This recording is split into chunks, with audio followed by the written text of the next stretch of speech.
Halos lampas taong pagbaha naman ang naranasan ng ilang mga barangay sa Quezon City. Dahil pa rin po yan sa maghapong pag-ulan dulot ng habagat.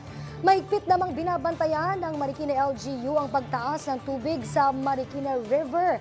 At live mula sa Quezon City, nakatutok si Eugene Fernandez. Eugene, kumusta ba ang sitwasyon ngayon dyan sa kinatatayuan mo? Princess, Okay. kanina nga nag-ikot-ikot tayo dito sa Quezon City nung kasagsagan ng habagat. At isa nga itong kinatatayuan natin dito sa Commonwealth, ang binaha lalo na sa parte ng UP at dito sa papunta sa Elliptical Road kung saan umabot nga ng 8 inches yung pagbaha. Pero ngayon kung makikita niyo sa akin likuran mabilis din naman itong humupa. Samantala sa GR Araneta Avenue, ilang mga sasakyan ang na-stranded sa muling pagtaas ng baha. Ang ilang mga estudyante, kinailangan na lumusong dito para makauwi matapos suspindihin ng klase.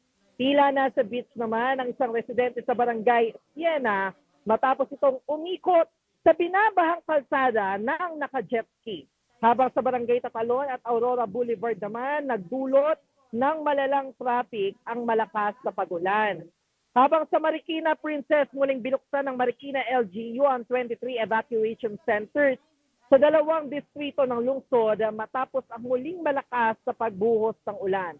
At as of 3 p.m., umabot naman ng nasa 17 meters o second alarm ang water level ng Marikina level. Ayon naman sa MMDA, mabilis na rin nag-subside ang ilang mga baha sa Quezon City at Marikina matapos bahagyang sumila ang ulan kanina lang. Ngayon nga, Princess, bumuhos muli yung pag-ulan dito nga sa ating kinatatayuan. Pero sabi naman ng Marikina and QC LGU, sila ay 24/7 na nakaantabay para sa pag-responde in case na kailanganin ng mga residente. Sa QC nga, may 3 response team na kasalukuyang nakadeploy para sa emergency habang pinapayuhan naman ng ang mga residente na laging tumutok sa mahalagang impormasyong inilalabas ng mga local government units ng pamahalaan kaugnay nga ng masamang panahon. Princess.